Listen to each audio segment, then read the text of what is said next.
Bon dia. És un plaer donar-vos la benvinguda en nom del Col·legi d'Arquitectes de Catalunya. You have translation? Yes. Avui fem la presentació en català i en anglès, també per respecte a Gaudí. Jo crec que volem que el català també sigui present. Llavors, avui és un acte important. Just venim de tancar el Congrés Internacional d'Arquitectes, un èxit important per la ciutat de Barcelona i per l'arquitectura internacional. Hem tingut més de 10.000 assistents inscrits, més de 30.000 persones han visitat els diferents espais que han format part del Congrés, com el Museu del Disseny Hub, les Tres Xemeneies, la Sala de Família, on es van entregar els premis de la UIA. I avui aquesta jornada que fem és un inici també de la relació que Barcelona vol impulsar amb la continuïtat del proper Congrés 2029, que serà a la Xina, a Beijing. Agraïm especialment la presència de Zhang Wei, director de Beijing Municipality Planning. Thank you very much. Acaba de signar el llibre d'or del col·legi. Jo crec que és un inici d'aquesta relació en el qual volem que tot el que s'ha debatut en aquest Congrés Internacional tingui continuïtat en el proper Congrés i que puguem compartir tots els aprenentatges que hem fet per donar continuïtat a tot aquest debat. Vull agrair especialment a aquesta iniciativa que té el suport de la Generalitat de Catalunya per la commemoració de l'any Gaudí i que aquesta jornada també forma part d'aquest suport vinculat a totes les activitats que estem fent en l'any Gaudí, sobretot amb aquesta vocació de que Gaudí sigui també font d'inspiració cap als arquitectes futurs. I per això agraïm especialment de la mà de Miàs Architects, sota la direcció de l'arquitecte Josep Miàs. Com sabeu, Honorary Fellow és dels nostres arquitectes que també fan que Catalunya trenqui fronteres, i també la doctora arquitecta María José Masnou, arquitecta investigadora que participarà en el debat i vicepresidenta de la càtedra Xina, recerca on compara ciutats de Barcelona i ciutats xineses, sobretot posant el focus en la qualitat de l'espai públic i del planejament. Abans de començar una mica a presentar l'acte, us vull fer una breu presentació d'una iniciativa que hem iniciat des del Col·legi d'Arquitectes, que bàsicament, aquí teniu el QR si el voleu descarregar, li diem Constel·lació Gaudí, i és un projecte que des del Col·legi d'Arquitectes volem posar en valor precisament a tot el treball col·laboratiu que hi ha al darrere de qualsevol obra arquitectònica, però especialment pel que fa al treball de Gaudí. Llavors hem dibuixat cadascun d'aquests cercles ve a representar un edifici, com si haguéssim agafat el tronc d'un arbre i l'haguéssim seccionat, i cada cercle representa amb tot de puntets tots els que han fet possible. Llavors, no només Gaudí com a arquitecte, sinó posem en valor tots els arquitectes que van col·laborar amb Gaudí i també tots els artesans, perquè precisament Gaudí segurament no seria UNESCO 7 dels seus edificis, que són els 7 que avui tenim aquí representats, si no hagués estat capaç de captar tot aquest talent i ser capaç de que tothom se sentís protagonista i tothom fes el màxim. I llavors aquesta constel·lació vol posar en valor tot aquest treball col·laboratiu, però també entenem que l'arquitectura és compartida al llarg dels anys, perquè cada intervenció que s'ha fet en aquests edificis ve a representar cadascun d'aquests cercles. És a dir, és com un arbre. Al final els edificis també són vius i permeten que d'alguna manera es pugui entendre que cada intervenció ve a ser una nova capa, una nova aportació, i volem aprofitar tots els edificis de Gaudí i l'any Gaudí per posar en valor a tots els arquitectes que al llarg dels anys han intervingut en aquests edificis i han fet possible que a dia d'avui els puguem visitar. Penseu que molts d'aquests edificis han estat cases, després són equipaments, i tota aquesta transformació significa adaptar-los a noves normatives, nous requeriments, i aquí és el repte no només dels arquitectes que han fet aquestes rehabilitacions, sinó també tots els industrials, tots els arquitectes, historiadors, arqueòlegs, enginyers i tots els equips que treballen. També aquesta eina ens permet veure les col·laboracions, és a dir, poder veure com hi ha artesans que col·laboren amb bastants edificis, com hi ha arquitectes que treballen junts amb bastants edificis i, per exemple, també podem veure com arquitectes actuals com Robert Brufau ha intervingut amb gairebé tots aquests 7 edificis UNESCO o intervencions com Elias Torres i la Penya que han intervingut a la Casa Vicenç, amb una intervenció que ha pogut fer el pas cap a Casa Museu.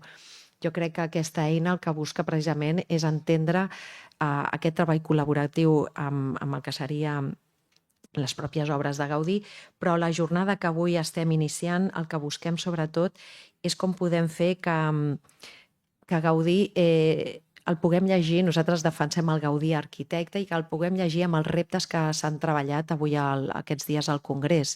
Jo crec que el Parc Güell el podem explicar precisament des de la gestió de l'aigua, perquè precisament tot el que serien els dipòsits, i aquí precisament es pot veure el Parc Güell, que també és UNESCO, totes les col·laboracions, però també ens agrada com el podríem explicar només a través de la gestió de l'aigua, optimitzar els recursos, tota la part paisatgística amb una vegetació adaptada al nostre clima, i aprofito també perquè ens acompanya aquí amb nosaltres el David Aguiló, que és arquitecte que ha fet una tesi doctoral sobre una obra inèdita, desconeguda de Gaudí, que són els jardins invisibles de Sant Boi.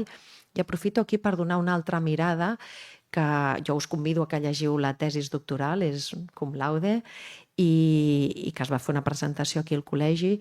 Ara està en procés de restauració aquests jardins, però, per exemple, el que em sembla també innovador d'aquesta obra és que Gaudí, quan anava de camí a la cripta de la colònia Güell, passava pel que en aquell moment es deia manicomi de Sant Boi, i va començar a treballar amb els malalts de l'hospital i precisament aquests jardins són un pilotatge de que pocs anys després serà el Parc Güell.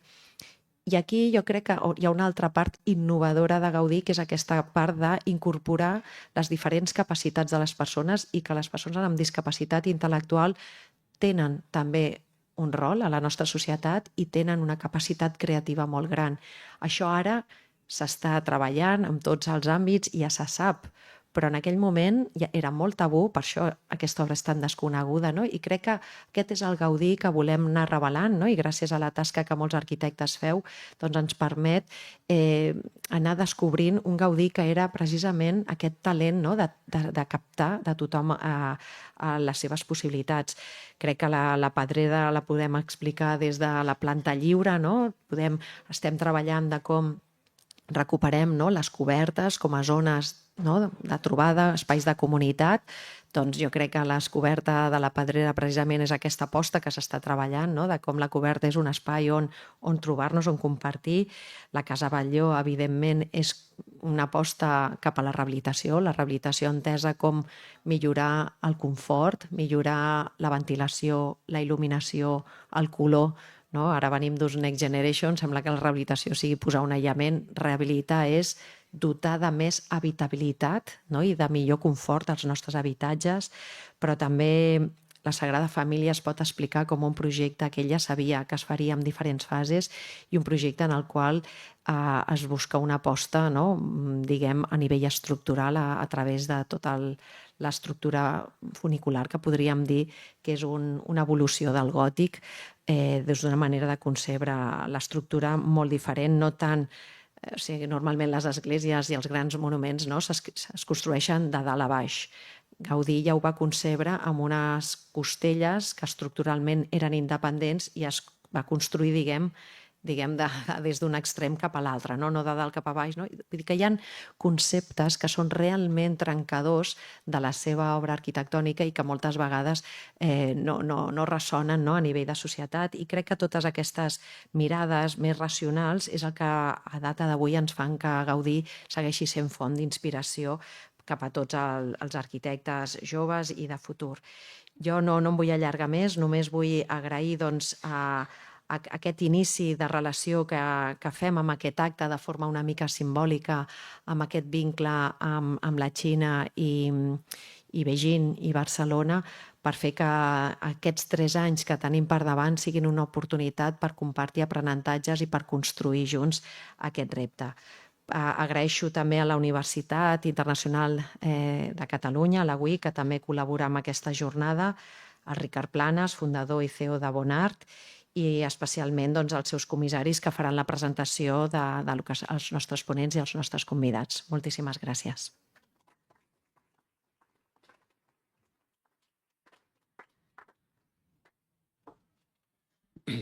Bé, molt ràpidament, perquè si no ens anirem allargant. Gràcies, Sandra, gràcies, Marc, també gràcies al Col·legi d'Arquitectes per aquesta iniciativa de sumar-se a l'any Gaudí, sumar-se al Congrés d'Arquitectura i sumar-se a la Capitalitat Mundial de l'Arquitectura de Barcelona aquest any. Gràcies a la delegació xinesa tenim Zhang Wei, és el director general gerent de l'Ajuntament de Pequín, i després els conferenciants, entre ells el Liu Yulong, que és el president de la universitat més important de Xina, que és Tsinghua, i a Wang Yang, que també és d'una altra universitat molt important, que és la de Zhejiang. En qualsevol cas, tenim dues personalitats del món acadèmic, del món arquitectònic xinès, que ens explicaran la seva visió o amb què Gaudí el senten proper. Nosaltres, per tant, agrair sobretot la presència de gent notable de l'arquitectura xinesa i del món acadèmic xinès, agrair al col·legi aquesta bel·ligerància a favor de l'arquitectura, i jo ara parlo una mica en nom de Ricard Planas, el director i fundador de Bonart, que recolza qualsevol iniciativa cultural, parlo en nom de l'Iñigo, director de la UIC, que tampoc pot estar aquí, però que s'ha sumat a aquesta iniciativa, i una mica en nom de totes les institucions que no parlaran, però que també estan recolzant. El Kevin Zhang és el nostre com a anfitrió o vincle amb els representants xinesos, i es farà una petita introducció de qui és qui, i passarem ràpidament a les xerrades que ens tenen preparats. Gràcies a tots i comencem.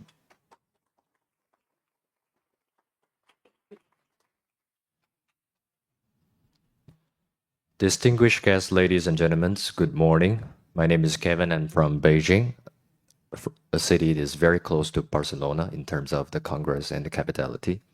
It is a great pleasure to gather with you here in COAC, a destination of architecture whose identity has been proudly shaped by great vision and creativity.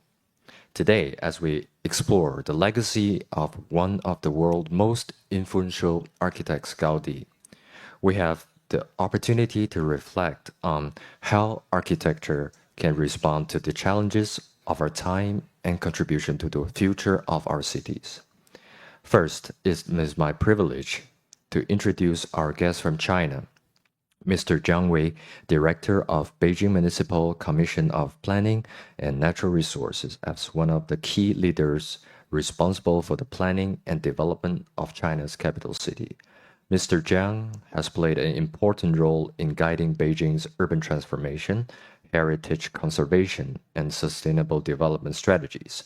Under his leadership, Beijing continued to balance its rich historical legacy with innovation, creativity, and future-oriented urban growth. Would you please join me in a welcoming round of applause for Mr. Zhang Wei? Thank you. Thank you. We are also delighted to welcome two distinguished architects who will be our featured speakers for today's session. The first speaker is Mr. Yulong Liu. Mr. Liu is the chairman of Tsinghua University Architectural Design and Research Institute and the chief curator of the China Pavilion at the UIA World Congress, Barcelona 26. With an outstanding portfolio scanning cultural, educational, research, healthcare, and campus projects, Mr. Liu has received numerous national awards for design excellencies. Our second speaker is Mr. Wang Jian, the general manager and the Chief Architects of Zhejiang University, Architectural Design and Research Institute. Professor Wang Jian is a teacher. It's based in Hangzhou and one of the most beautiful and innovative cities. Mr. Wang has extensive experience in mixed-use development, healthcare architecture, and educational facilities in China.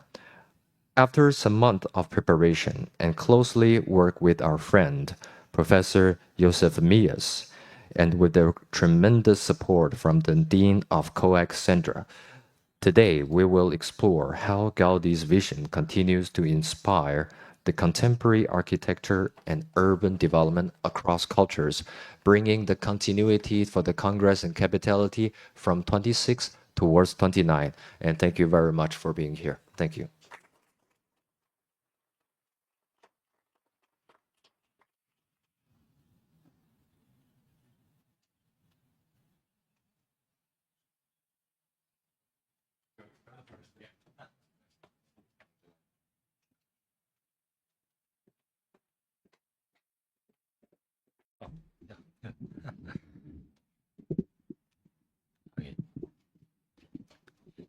Okay. Alguns han de marxar directament a l'aeroport i per això estan sortint. Ho dic perquè no és que desapareguin.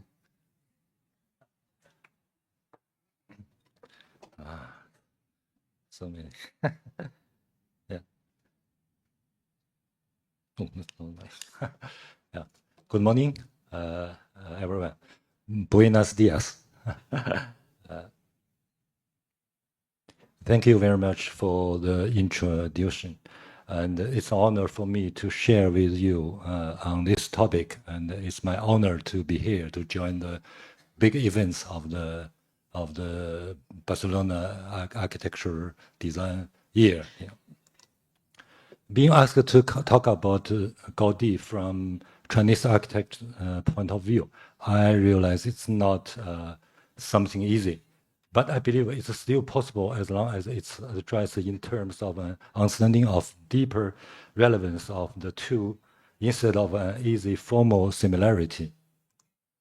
In terms of deep relevance, nature is a value shared by both Gaudí and Chinese architecture. It has been widely agreed that the Sagrada Familia, seeking inspiration in nature for a divine creation, is not only religious art, but rather a sort of a sacred art. So, traditional Chinese architecture, especially traditional Chinese gardens, which played and are still playing a very important role in the spiritual and cultural lives of Chinese people. A role not that different from the church in the West. But talking about formal similarity, it's not always negative as it sounds. On the contrary, actually, it could also get really intriguing. I have been always curious why the obvious similarity between Gaudí's Sagrada Familia and the grotto has not been talked about as that much yet, at least as far as I know. The relation between the Park Güell and the seabeds and the caverns of exploration has long been noticed. And in my point of view, this is evidently confirmed by Gaudí's design for Casa Batlló and Casa Mila. The depth of both buildings gives people an impression of looking into or from a cave. That is to say, not only from outside in, but also from inside out.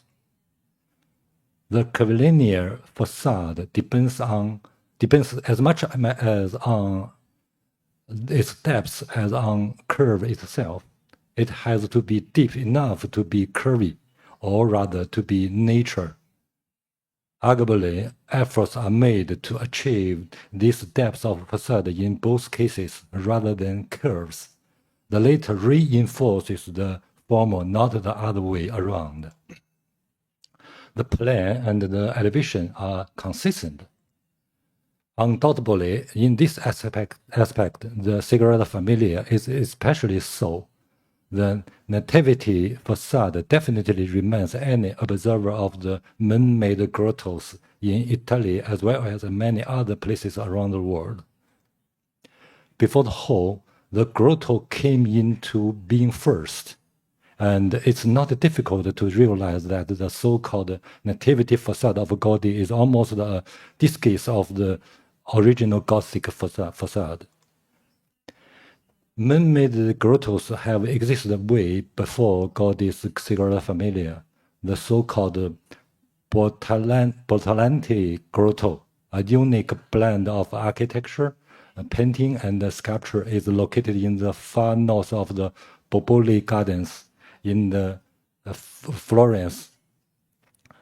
Grottos were a common architectural feature of noble places in 16th century Tuscany, and they represent an inventive reproduction of nature caves with sculptures, paintings, water games, and real limestone concretions that were often removed from real caves, reused by artists. We also have this kind of grottos in Spain. For example, the park in Madrid. Yeah, this is from the inside to outside. This is a little piece of the man-made nature of the outside. And also in China, where this tradition is among the world's oldest and is deeply rooted in the philosophical thought. Although they are said to be infrastructures for living, for people's everyday life, but they are absolutely not mere playground for ancient Chinese. They realize this mainly as a spiritual level. They are portals to somewhere unearthly and sacred. They lead to somewhere else. So does the oculus of Pantheon. I'd like to exaggerate a little bit here to say that the Pantheon is arguably the first ever architecture interior of mankind, with its oculus, a huge opening and a light it brings to the perfect spherical spaces within. I believe it's not a far reach to call the whole building a man-made cave. However, the opening itself could be considered to have no depth, given the dome's thickness relative to its 43.3 meter diameter.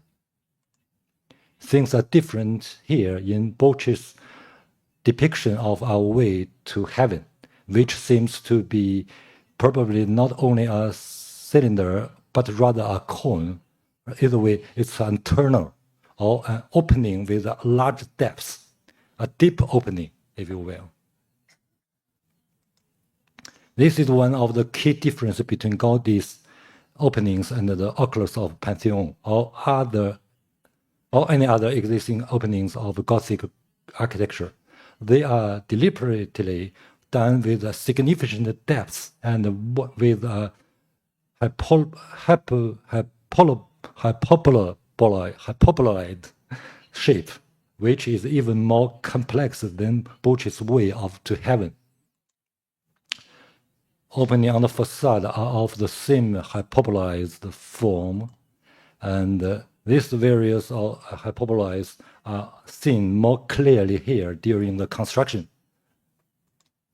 On the inside, after it's completed, it's worth noticing that this particular shape is also employed by Le Corbusier's Palace of Assembly in Chandigarh, and as well as in cooling towers for steel production in Beijing, without any formal consideration.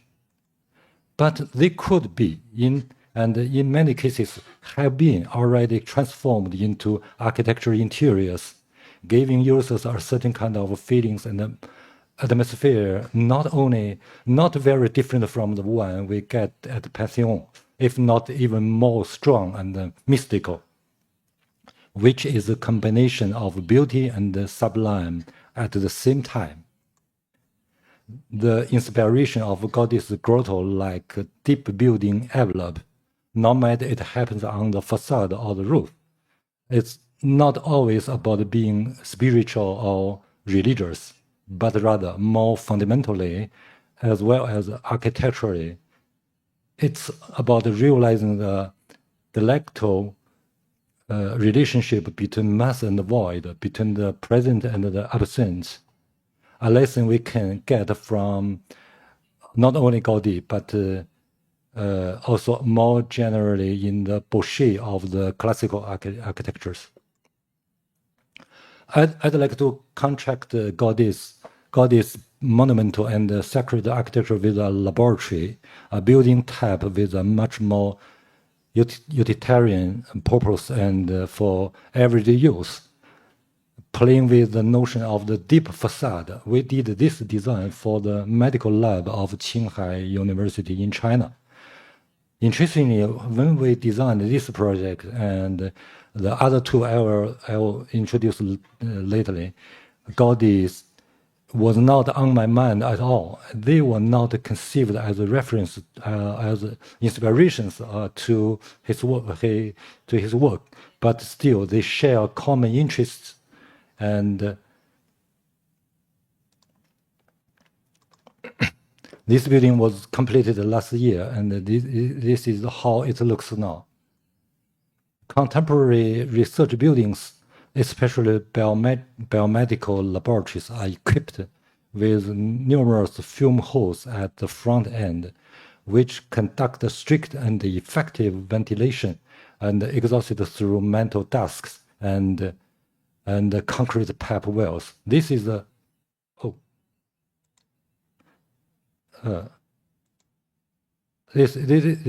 this is a basic premise for the establishment and the normal operation of the laboratory environment. In the past, such ducts and pipe wells often appeared in the silent and hidden manner, which not only occupied a large amount of indoor spaces on the plan, but also made the appearance of the research buildings as a building type lack characteristics from other types of buildings. Addressing this problem, as you can see here in this detailed plan of the lab unit, this project inverted the traditional layout and put the ventilation shafts on the outside, integrating them with the building envelope by utilizing the inherent volume of the ventilation shafts. It naturally achieved shading efforts on the window opening.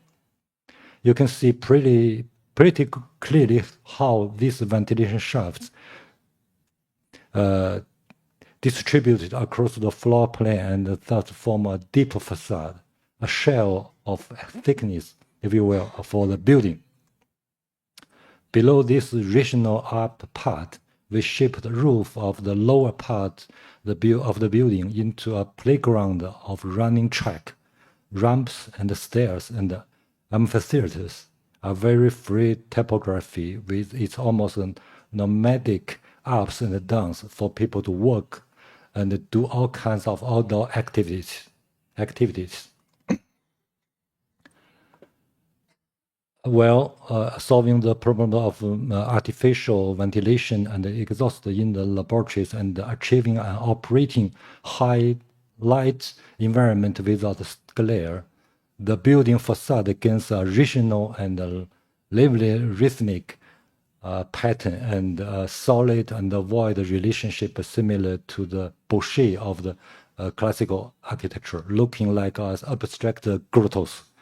The climate boundary, originally shallow enough to be called as an envelope, is thus transformed into a deep functional space.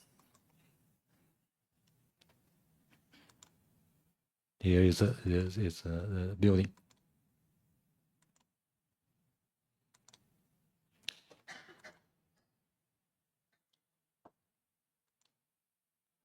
So now we come to the second keyword, the mountain. As the cathedral is built up, it becomes obvious that the grotto is on a mountain. This is approximately how the Sagrada Familia looked just before Gaudi died in 1926.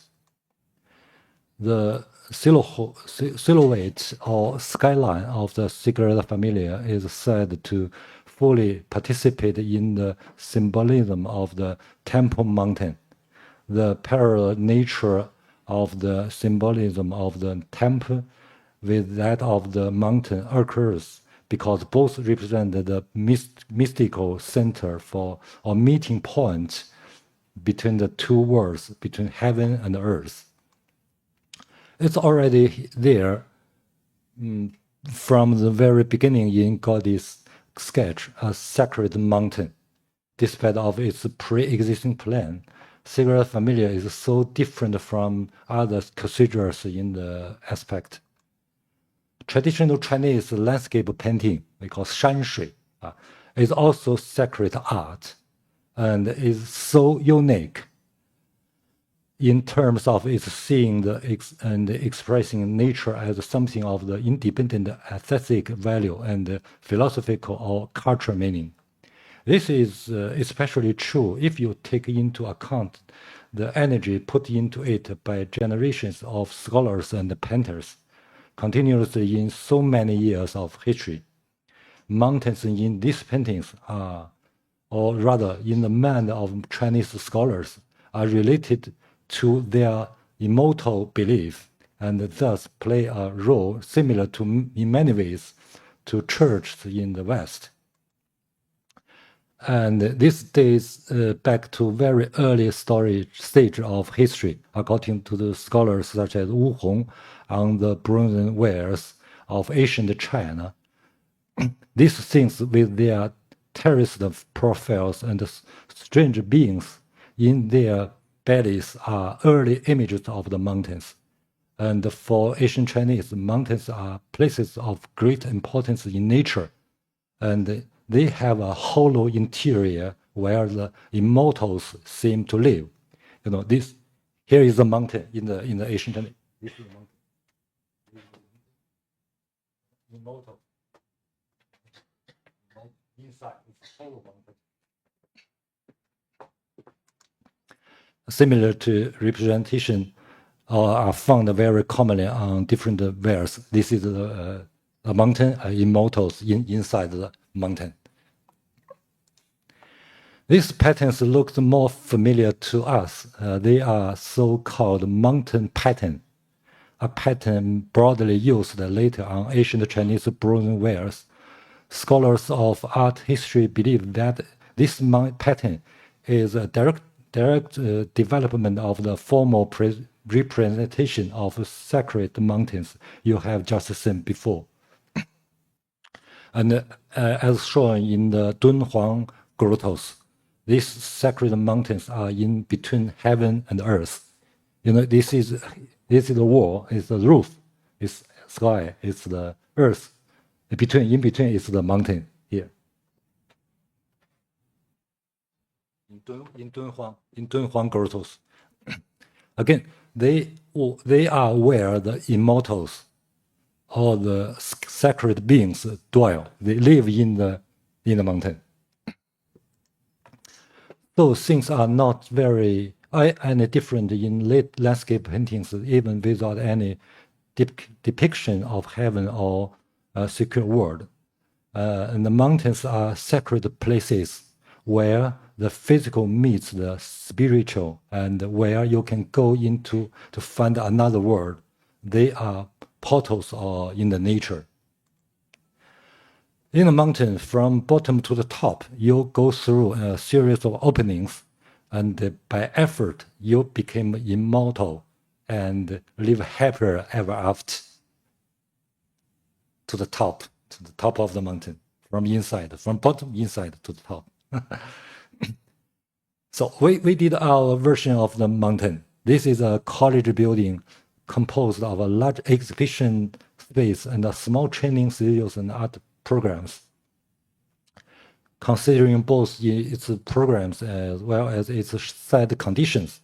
The building is designed to be a hollow cube, cut by various forces and eventually turned into a wedge-shaped geometry. The central exhibition is wrapped by a shell of studios and classrooms. The main diagonal cut result from ensuring the adjacent apartment building to get enough sunlight. That's the opposite. Is north is the apartment, so cut this one for the sunlight for the dormitory. And this very cut reveals the central atrium to the sky. The enclosed interior space is of the unique shape, which is broad at the bottom and narrowed down into the tall gap and gradually tapers on the at the top. With a typography composed of grand stairs on the ground, the forest of columns in the middle, and a valley of light above in the air, we aim to achieve liberty, brightness, and sublime all at once. It's a sacred mountain with a grotto in the middle. It's a sort of a line being on the ordinary campus, a white solid mass with its openings and cracks, and a white mountain with a grand grotto, interior for surprise and communication. So to the third part, I'm so surprised that Gaudí uses fruits so audaciously and figuratively for the pinnacles of Sagrada Familia.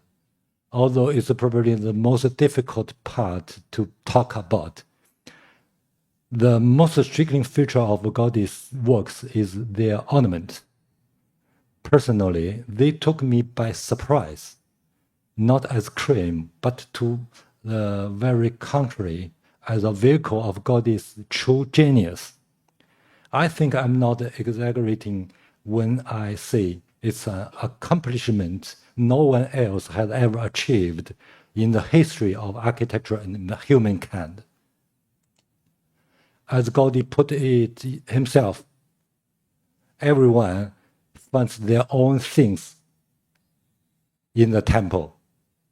Ornament is always something symbolic, and here is a defense for the integration of symbolic ornaments on the sacred architecture.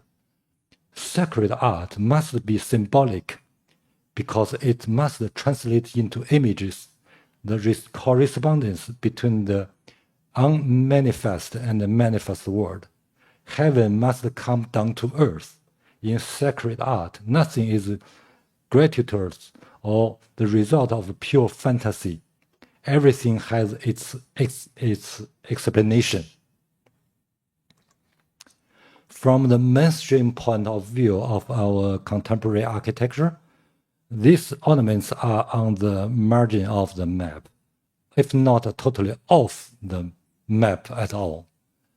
However, anyone who has ever been in the Sagrada Familia would not deny that they are deeply moved by those colorful pinnacles. Either in forms of abstract geometries or very figurative representations of plants, vegetables, and fruits, the floral world just fascinates people and makes them wonder about the stuff indeed. And believe me, architects are definitely among those people. For example, the fruits. They are giving the whole architecture a rather relaxed touch, at the same time, surprisingly, without reducing any sacred feeling of people, but even increasing it by a sense of true happiness, authentic and sincere, just like one of a child. Not refusing being figurative and not refusing color.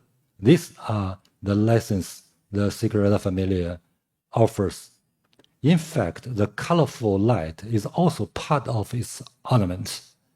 And It is vibrant, fruity ambience as the bright, happy, mystical, and sacred atmosphere of the architecture. They complete the wonder.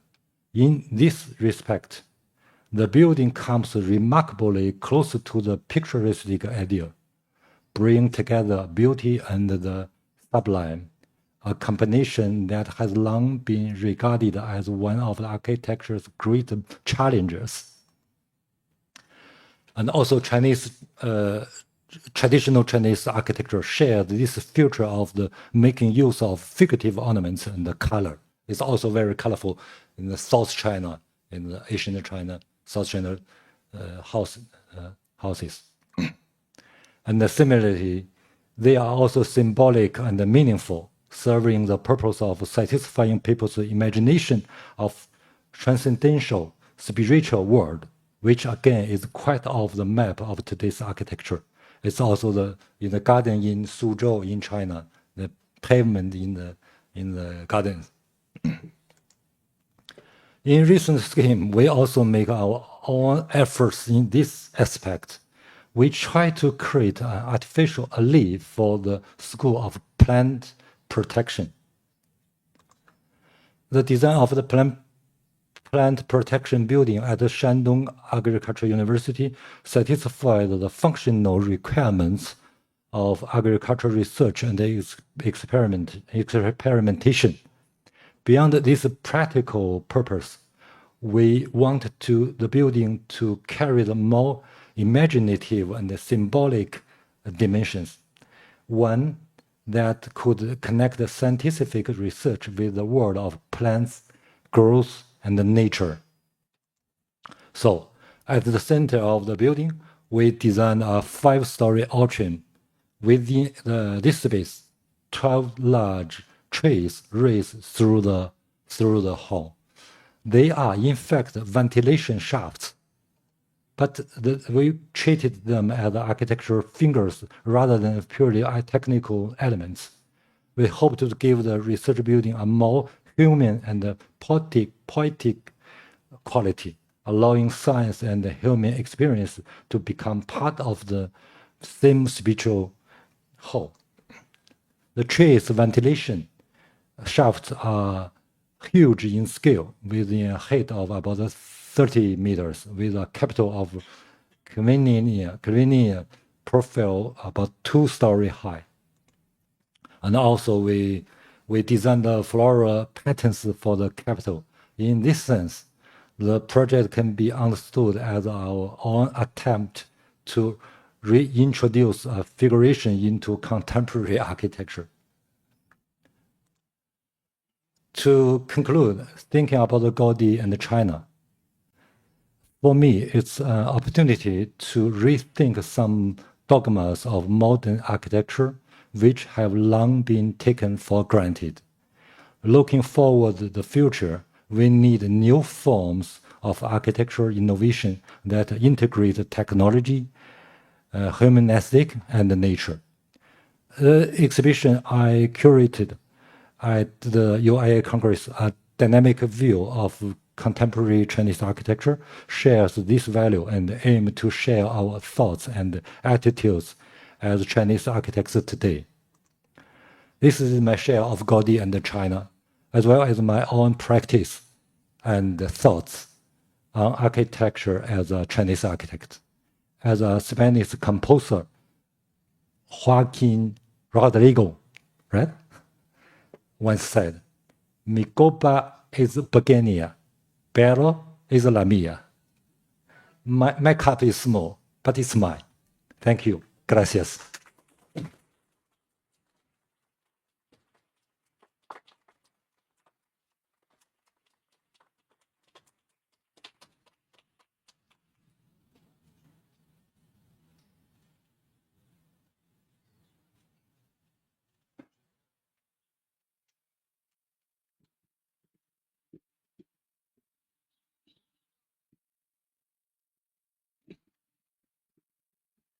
Next. Okay.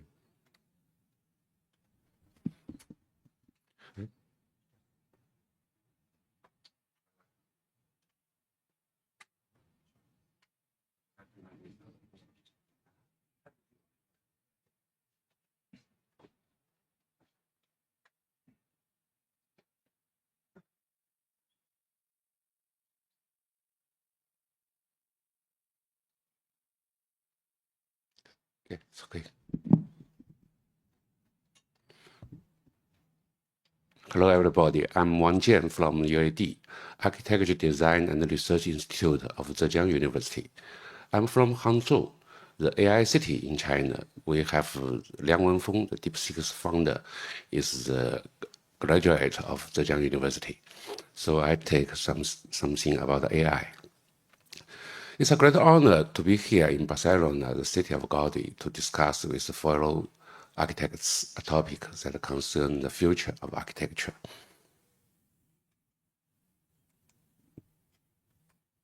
I try to use these AI glasses for my paper note, but I don't know it can be quite stable or not. My speech is titled From Gaudi to AI, the Power-Seeking of Architecture. We will revisit the inspiration of genius and reflect on the value and the future of us architects in the age of artificial intelligence. Gaudi was a true genius of architecture, and he has profoundly influenced generations of Chinese architects and students. I will first encounter Gaudi as an undergraduate in 1990, while I studied history of Western architecture. This was how he appeared in our textbook in that ways.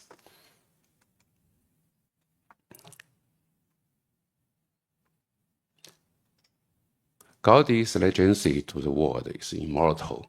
Before beginning my talk, I'd like to share a thought that made me to ask, what does immortality really mean for architecture?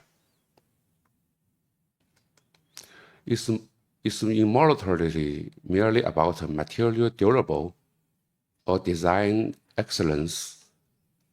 I would argue true immortality lies in being continuously used, retold, and replicated by people in remaining useful to different eras and culture alike. That use can be functional, or it can be spiritual. With the question in mind, we come to Barcelona and to Gaudi. He created 17 national monuments and 7 UNESCO World Heritage Sites. The Sagrada Familia alone, a World Heritage Site still under construction across the 3 centuries, is itself a miracle.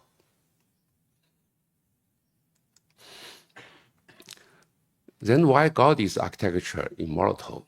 I believe the answer lies in certain universally embedded in his work, a power that transcends time and space and continues to inspire and move us.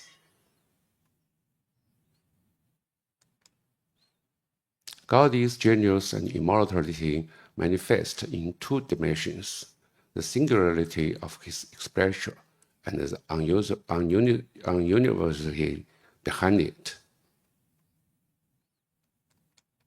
His singularity is self-evidence. His famous line, "Straight lines belong to man, curves to God," perfectly captures his design philosophy. His work, from the undulated facade of Castle Miàs to the helicoidal towers of Sagrada Familias, are full of imitations of natural force.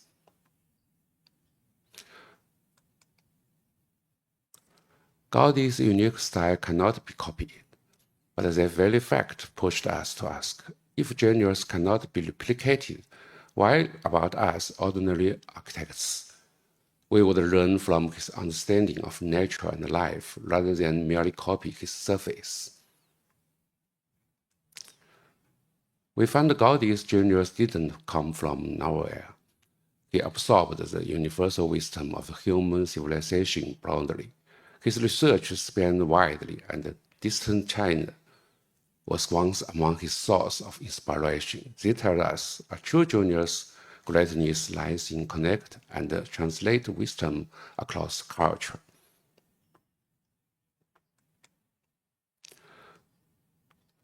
Where do we see the cross-culture dialogue? The dragon at Park Grove may draw from Chinese ancient coin motifs. The turtle based on the Scarlet family are also symbols of longevity in Chinese culture, and his famed Tetrachedris technology has strengths connecting back to Chinese ceramics. All these testify to Gaudi's openness and inclusiveness.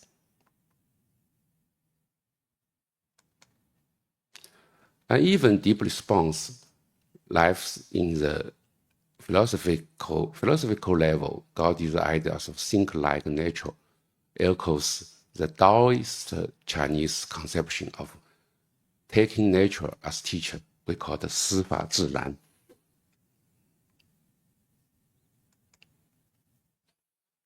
His work continues to inspire because he successfully transformed borrowed wisdoms into a universal language shared across cultures. True immortality lies in continuous inspiration, in opening up more possibility for others. From Gaudi's inspiration, we can distill as core concept the power-seeking theorems. It not only explains Gaudi's success, but can also guide our architectural practice in AI era.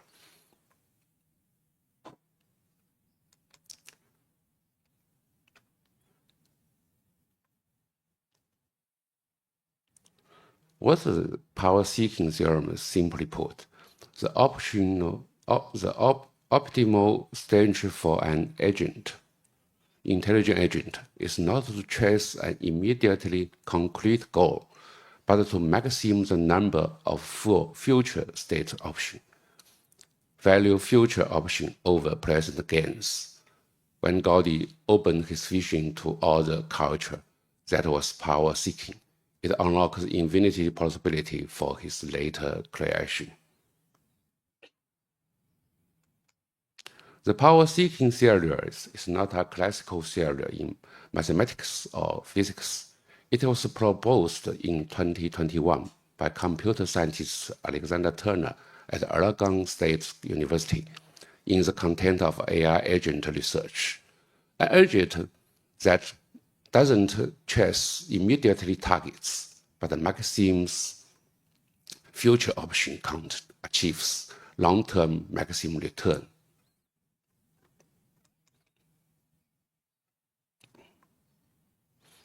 The actual resonator with traditional Chinese wisdom too, Confucius said, "The gentleman is not a vessel, 君子不器," meaning one should not be rigidly confined to a single use, by accumulating transferable capacity.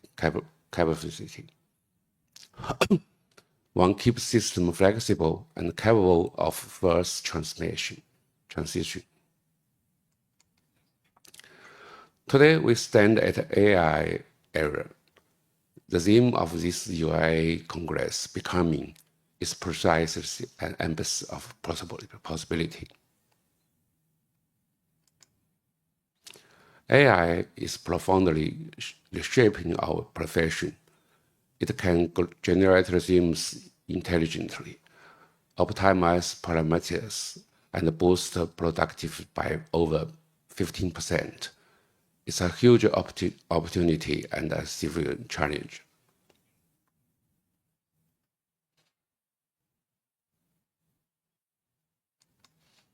Facing AI, where does the architect's value lie?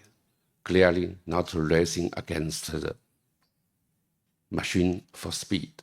Our real value is to ask questions AI cannot think of, and exploring boundaries AI cannot reach. This requires transferable capability and symmetrically flexible, exactly what Gaudi demonstrated to us over a century ago. So our core proposition, shift from the mindset of vessel, qi, Chinese means qi, to the mindset of the way, we call dao. Architecture should not merely be a tool solving today's problems, but a method open possibilities for the future. The power-seeking theorists calls us, don't be bound by immediately interest, embrace more future options, open more possibilities for the future. Next, I would like to show how UAD responds to this area and practice within changes. As a representative of Chinese Design Institute, UAD tried to practice the power-seeking theorems in architecture design in the AI age. UAD belongs to Zhejiang University, one of Chinese top 3 universities. UAD is a state-owned company under Zhejiang University. It was founded in 1953 with over 70 years history. It's among the first 6 Class A design institutes established by key national universities. UAD had over 1,400 staffs, including 600 registered designers, and has completed more than 3,500 projects. In recent years, multi-projects have won international design awards, ranking among the top both domestically and internationally. As an institute in Zhejiang University, UAD values not only practice, but also research and teaching. Since 2020, we have invested 30 million euros to establish a university-level research center, the Center for Balanced Architecture, putting the integrated of practice, teaching, researching into real action. Balanced architecture, we call it 平衡建筑, UAD's core academic thinking. Balanced architecture originated from East philosophy, pursuing dramatic balance among the 3 environments: the artificial, the nature, and the humanistic. In practice, we strive for unity between emotion and reason, between law and forms, between technology and art. This is our method for dealing with complexity and uncertainty.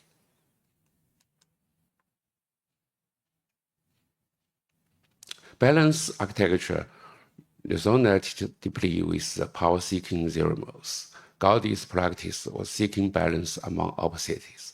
Today, we use balanced architecture to respond to the challenging of the AI era. AI is a powerful tool, but the essence of architecture is serving people.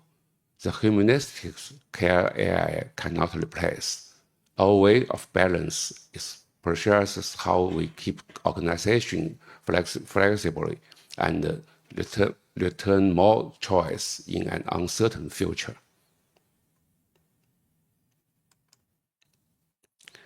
Supporting by Zhejiang University's disciplinary strengths, we practice across the multi-field: office building, urban renewal, art and culture, about the Asian Games, education and research and design, and healthcare and CDC, and our power industry.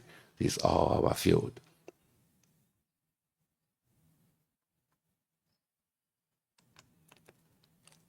Every project is an attempt to employ balanced architecture and effort to open more possibility for the future of the architecture. This is some project we show in this UIA.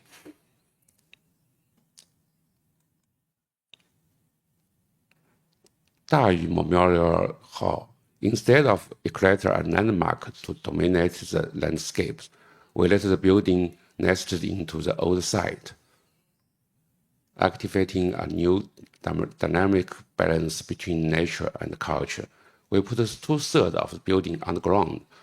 Then this is a long-duration dialogue, not a one-off spectacle. Hainan Coast Civic Service Hub in the tropics in Hainan is a tropics area. Instead of fighting the climate with technology, we adopt a Venus and Nebula sharing logic, letting the building learning to coexist with sea breeze, light, and shadow. Shaoxing University Gym, using an arch motif and oversized elevated void, we stack the football, basketball, and skate park vertically, turning a box gym into an all-ages shared soft boundary, pursuing long-term vitality for sports architecture.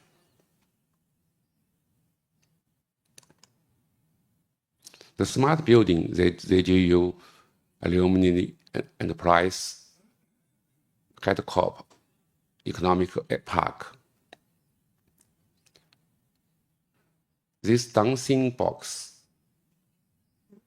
we sure can building to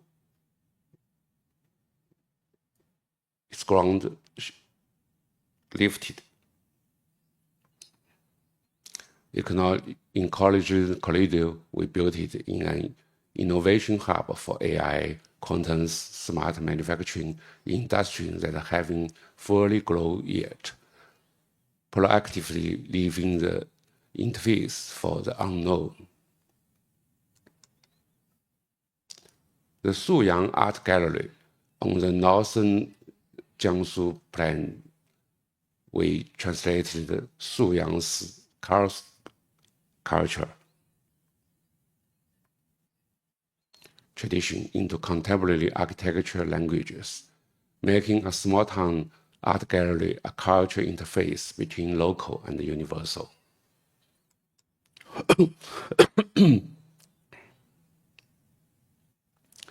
Behind the wide-ranging practice, we must turn our gaze further ahead.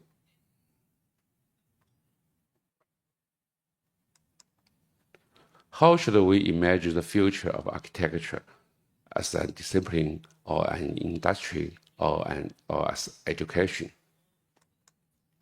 I see 3 trends. One, first, from the pure formal creation to more complex relationship of design. 2, the second, breaking professional silos towards deep cross-domain integration. The third, architecture is no longer a statically finished project, but a dynamic living organism that evolves continuously. Our role shifts from complete to initiate.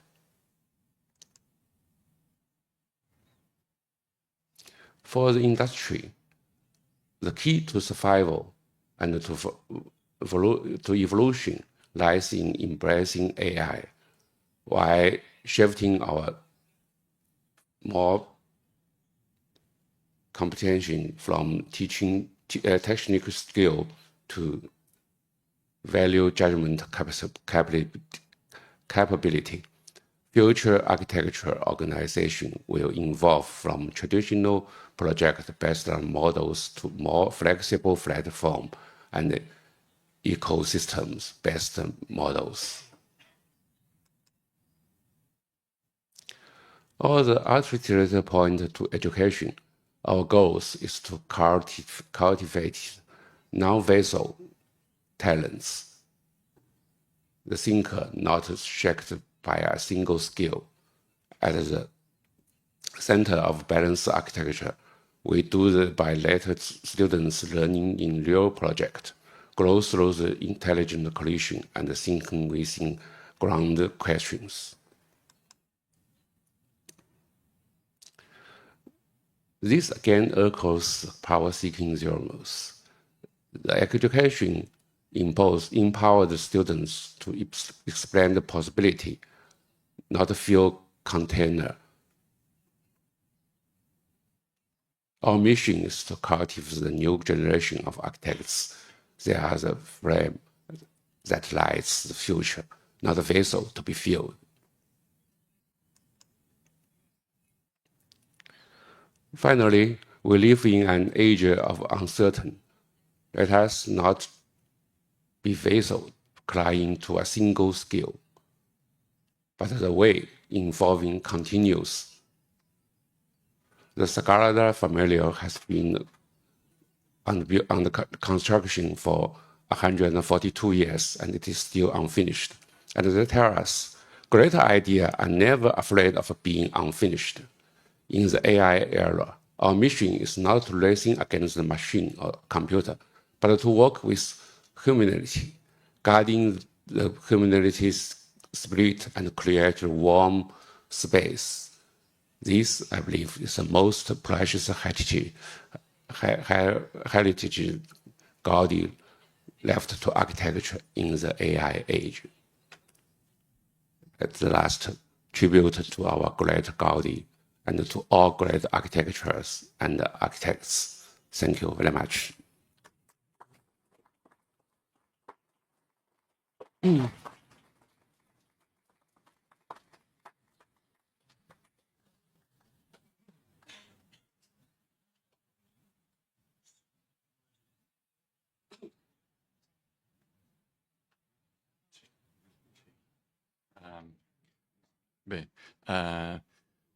I am so happy to see that Gaudi is inspiring you so much. Thank you so much. Brilliant speeches.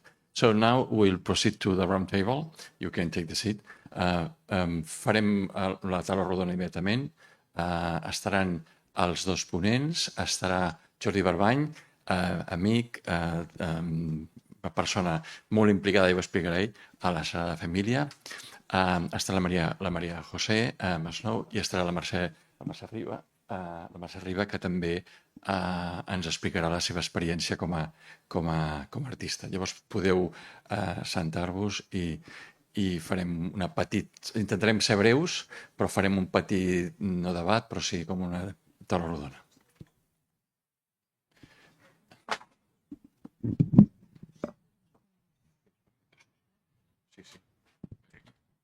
La María José fa una presentació de dos ponents.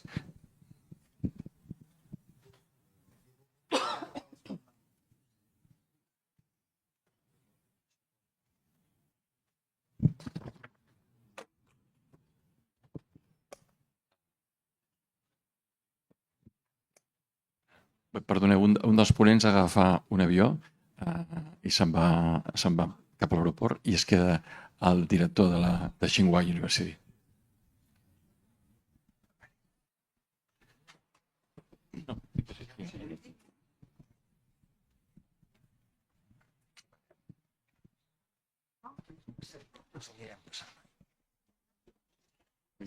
Nosaltres ens apreciam perquè ja hi estem acostumats. Allow me to introduce to our guests professionals invited to our debate. They are an artist and a sculptor, María Riba, and the man who is in charge of doing some stone mason work at Sagrada Familia, but he's also an artist, Jordi Barbany. Let me make a brief curriculum of both. She's a sculptor currently working at Sagrada Familia in the Assumpta Chapel, building several stone 4-panel depictions of the life of Virgin Mary, which have not only artistic value, but also have a constructive role. She has worked closely with the architects and technicians to develop her work, and she has also done the St. Joseph Oriole sculpture as well. She's one of the 3 female sculptors selected to work at Sagrada Familia. She belongs to a family devoted to literature and art, and her grandfather was the poet Carles Riba. She believes she has carried on their legacy. She graduated at the Escola Massana Arts and Crafts School. Jordi Balbany presents himself as an artist and stonemason. He belongs to a lineage of stonemasons, since his grandfather, all the family has been devoted to this activity, and even his children work at present in his company, Granits Balbany. His company entered the work of stonemasons into the 21st century with the use of computers and 3D modeling and the new technologies. His company has designed the columns and architectural ensemble of the Passion facade and the towers of the Evangelist and work at the Gloria facade. His company has done religious and civic works for relevant artists and architects, as Jaume Plensa, Manuel Cusax, Lau Feliu, Jordi Benito, or El Suro Soto. And buildings such as the Monastery of Sant Benet de Bages and the Basilica of Santa Maria del Mar. You are very much welcome. Thank you for being here. Gràcies.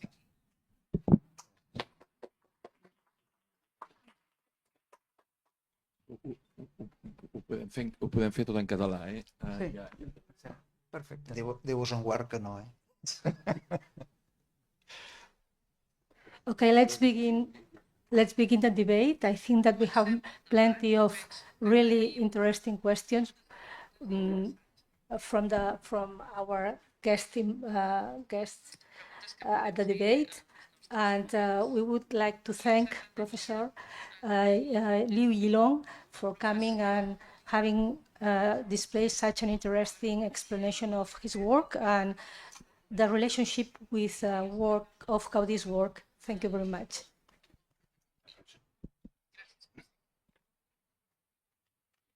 So I think that we have several topics which can be commented here in the debate. I think the close relationship at the present between the new technologies and the craftsmanship. I think they don't compete anymore. They don't exclude themselves, but they are complementary. And I think that there is a lot to say about this. Maybe Jordi Balbany can add something to this topic, I think, which is very interesting and very present at the work which is being developed, for example, at Sagrada Família. Sí, d'entrada, deixa'm que faci un matís important quan es fa la meva presentació.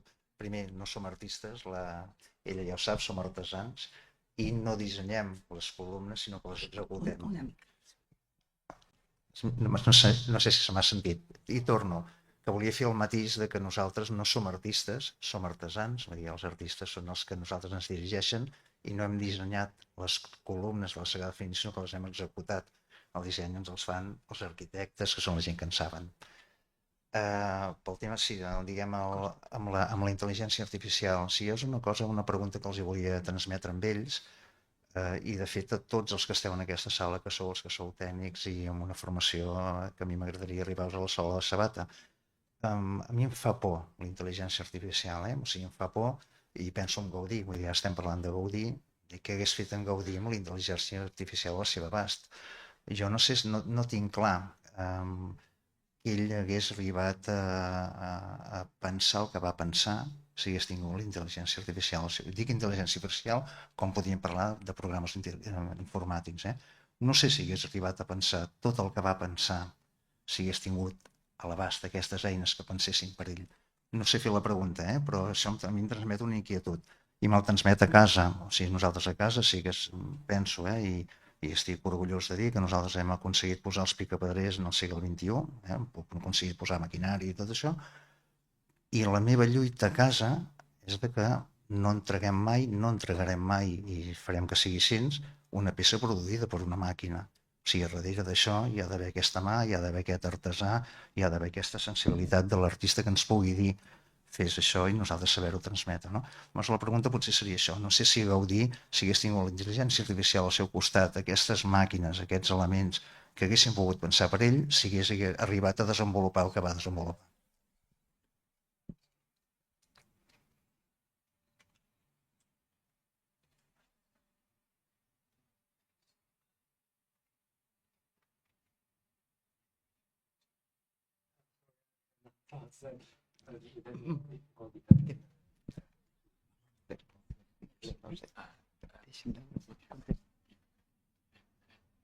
This kind of new technology or new tools for foreigners to imagine what they think. Yes.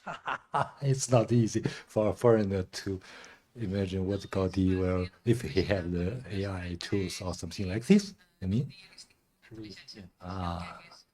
I don't know. I'm not Gaudi. I think I'm a foreigner, but I think the AI tool is very important for architects. It's just at this time, it's just a tool. It's a tool for everyone, not only architects, for other people, for other people, for the computers, for the engineers, for other people. AI is very important. If I dare to say, maybe in the Gaudi's works, there are a lot of curved, hyperploid shapes. It's very difficult at that time. At 100 years ago, it's very difficult. They have this kind of ring, 那个吊链 ring 怎么说 ring to form the shape of the. But in this time, if they have these kind of tools, maybe more imagination than ever, I think, maybe.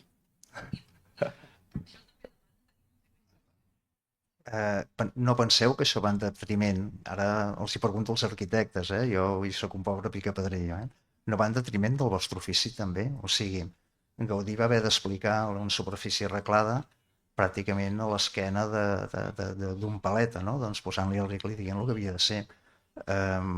Pot ser que vosaltres a un moment o altre hagueu d'aprendre més a utilitzar aquestes eines que ser arquitectes com a tal? O sigui, no us farà mal això com a tal? Jo ho dic perquè a nosaltres ens en fa. O sigui, jo des del meu ofici, m'imagino que és possible que els artistes també, avui dia dius vull aquesta peça i una màquina ja te la fa, no?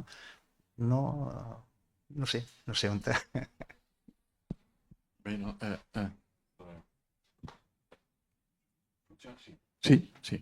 No, a veure, està bé perquè anirem a lo més actual, que és la intel·ligència artificial al debat, no? I jo crec que, a més, Xina està liderant aquest món tan tecnològic, no? Vull dir, només hem de veure com està anant, no? A veure, el de la intel·ligència artificial, hi ha un punt que... Jo amb aquest subscric una cosa que el nostre amic Albert Serra em sembla que va dir fa poc, i és que la intel·ligència artificial el que fa és compilar dades, no? I, en canvi, la creativitat el que fa és borrar dades. La creativitat busca la innocència. I la intel·ligència artificial busca, en canvi, el suma.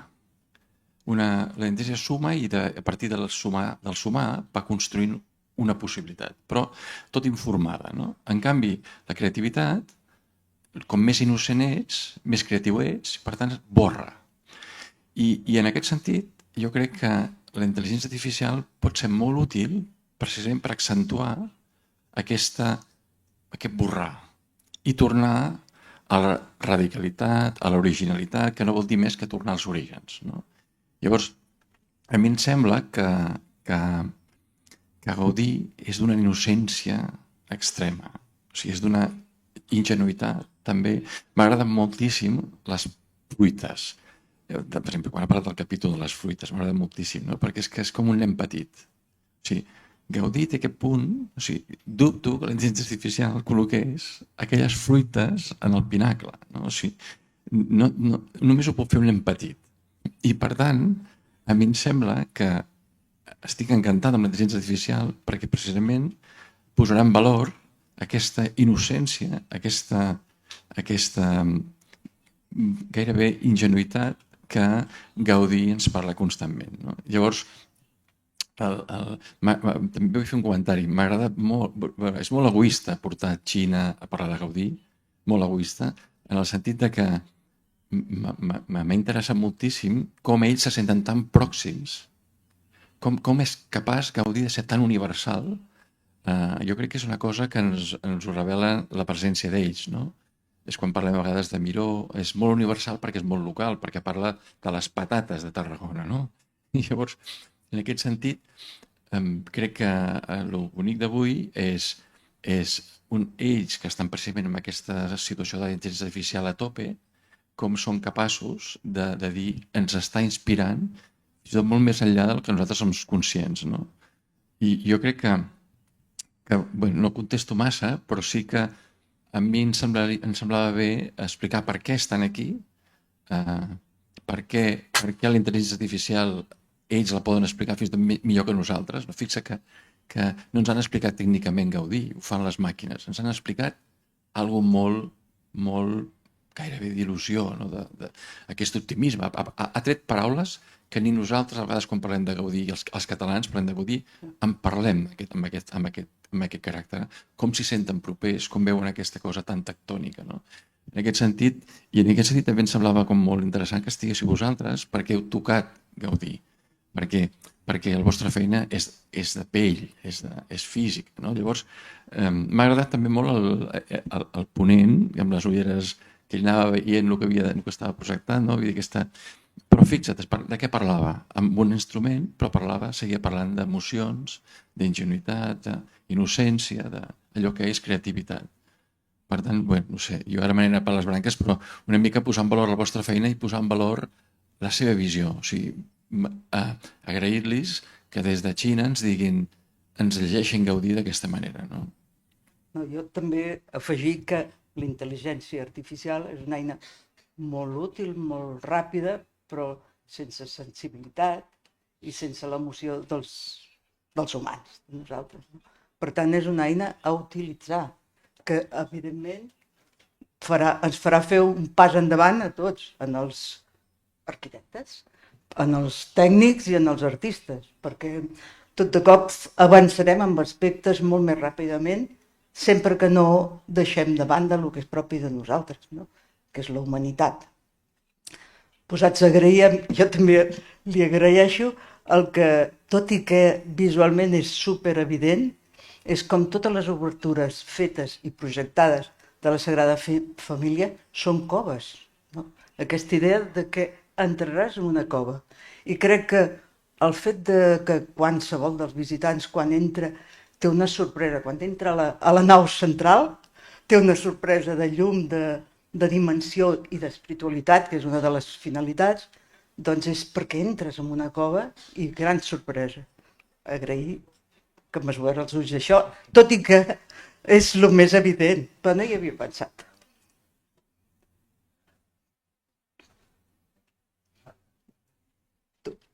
M'agradaria afegir una qualitat. Josep, tu has anomenat la innocència, que d'alguna manera és la innocència la que d'alguna manera pot esborrar totes aquestes dades de la intel·ligència artificial. Jo voldria afegir una qualitat que és local i particular. És difícil de competir amb la uniformització que pot aportar la intel·ligència artificial. I això és una qualitat que també fa que les coses siguin universals, la qualitat del que és local, específic, particular, no pot competir amb algun tipus de tecnologia que uniformitza tot. Solament era una reflexió, no? No sé què en penseu vosaltres. Però una mica el que deia Jordi, fixa't, ell prepara les peces, jo vaig veure l'últim que vas penjar a Instagram, i prepara les peces, les treballa amb els robots, etc. Però diu, i després ho deixa penjat, ho deixa, diu, que ho acabin ells. Jo crec que aquest que ho acabin ells és aquest component creatiu, lúcid, quasi bé ingenu, innocent, de dir, i ara esborrem les traces d'aquest robot i fem el següent pas. I jo crec que ell es queda sempre aquest pas abans, que és una mica el que m'interessa, no? I ho explica molt bé. Jo crec que la intel·ligència artificial o aquests processos més informàtics arriben a un punt i agilitzen i fan més ràpids una sèrie de mecanismes i processos, però després hi ha un moment en què de molt més intensitat, en què tornes a l'originalitat, que vol dir tornar a l'origen, que tornes a la radicalitat, que vol dir tornar a les arrels, no? I aquí és on realment torna a haver-hi l'artista o on torna a haver-hi un Gaudí, no? Jo suposo que sóc dels que estic a baix a la cadena, si nosaltres som els que toquem la pedra, hi ha els que la penseu, els que no sé què. En Gaudí, quan parlàveu de la col·laboració, no? Doncs aquesta... Hi va haver-hi un artista no fa gaire, no va ser tu, Mercè, un artista en el taller, que no fa gaire em va dir, diu, Gaudí va fer el que va fer perquè estava envoltat de grans artesans, no? En aquell moment, si Gaudí no hagués tingut, m'heu fet pensar quan heu ensenyat els diferents edificis que hi ha a Barcelona, la quantitat d'arquitectes que segur que van col·laborar amb ell, vull dir, nosaltres ho tenim fàcil quan parlem de Miquel Àngel, que diem és impossible que ell hagués pogut fer tot el que va fer en els anys que va viure, vull dir, havia tingut gent al seu costat que l'havia d'ajudar molt. En el cas de Gaudí semblant, vull dir, segur que ell va tenir la col·laboració i la... Llavors, sí que és cert que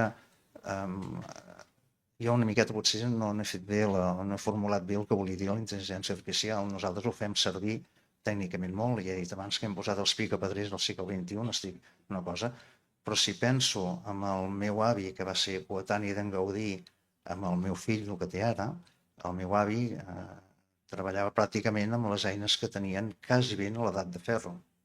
Si mirem el temps d'evolució de l'edat de ferro en el meu avi, la quantitat de temps que va passar, el que va evolucionar, va evolucionar eines, no? Del meu avi en el meu fill, esclar, doncs imaginem què ha fet.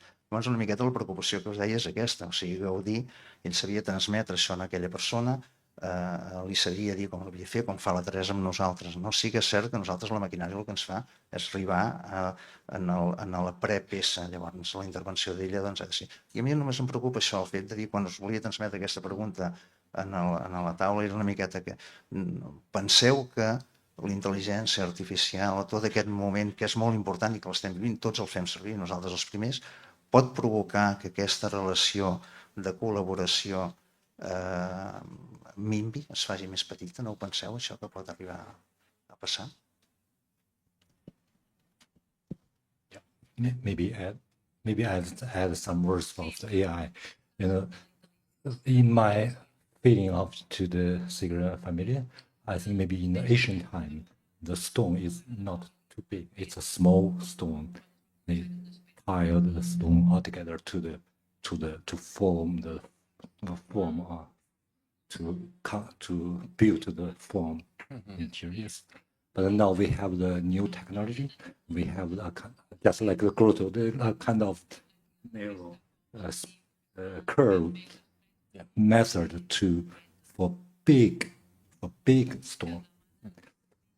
It's 1 coin, 2 sides. I think maybe one. It's a technology to improve the construction method. Yeah. It's more very smoothly and very reflecting the lights. It's good. But in my mind, I think it's a little, it's not tiled by the small one by years. So I think it's not very expensive. Looks not very expensive. It's too big. In your image, you think the small stone, 1 by 1, it's not easy, it's difficult, so it's very expensive. But it's too big. It's easy. Maybe it's easy. It's not very. It's easy to be built. So I think it's not expensive. Maybe I'm not sure it's right or not. So back to the AI to ordinary life of us. I think it's also the double size. One, improve our life, but it's not very make every day very fast, very ordinary. not so special, maybe. I don't know how to think about this. Una cosa, I'm not sure. una cosa interessant quan parles amb ells és que nosaltres li donem molta importància a l'AI, i ells no. O sigui, ho troben com normal. O sigui, ho troben com... Nosaltres aquí estem com... I ells s'estranyen. O sigui, que els diguis, podries parlar d'AI? Què? O sigui, s'estranyen. Dius, bueno, abans anàvem amb carros i ara amb cotxes, no? Llavors, hi ha un punt que també és interessant, que ells no és una discussió, no és un tema, no és aquesta cosa quasi bé moral que ens hem anat com creant. I jo crec que aquesta naturalitat amb la que assumeixen la intel·ligència artificial com a un instrument els permet fer aquest tipus de conferències que hem sentit, no? O sigui, que tornen a la gruta, tornen a explicar... Jo segueixo impressionat amb on han fixat l'atenció, no? Llavors, a mi crec que està bé veure que és un instrument d'una naturalitat i quasi hauríem de deixar de parlar-ne, no?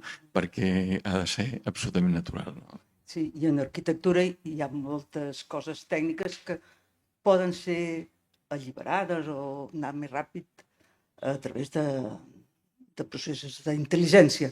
Però respecte a la qüestió artística, tu has dit, la màquina ho deixa. No, senyor, la màquina ho deixa i després ve un artesà picapedrer, que normalment, pels que jo he conegut a casa teva, són també artistes, que fan una feina sobre la pedra. I en aquesta feina ja no hi ha racional...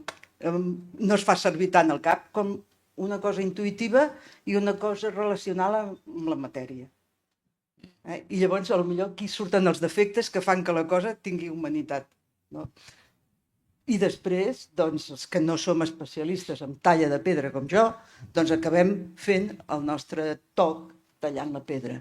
Però la intel·ligència artificial, la feina, ha quedat molt enrere. Ha quedat traient lo avorridíssim que deu ser d'un bloc d'un metre quadrat, doncs fer aquesta taula. Perquè són moltes hores de feina mecànica, que tu em vas dir que us trobàveu que joves no volien agafar aquest ofici per aquest tros avorrit. I que ara està augmentant la gent que vol ser tallador de pedra perquè ja es troba amb la pedra ajustadeta i comencen a disfrutar de la talla, amb aquest sentit passional que és la talla o que és l'escultura.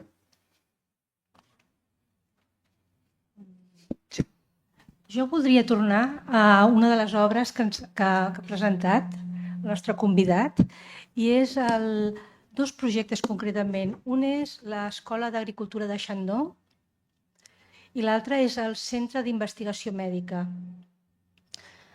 Hi ha dues solucions constructives que d'alguna manera intenten recuperar el simbolisme, en el cas del centre mèdic a la façana, de la grota. És a dir, col·loca tot el que són els elements constructius de ventilació a la façana. Però ell fa la reflexió sobre aquest simbolisme amb les grotos, amb les coves, que m'ha semblat molt interessant.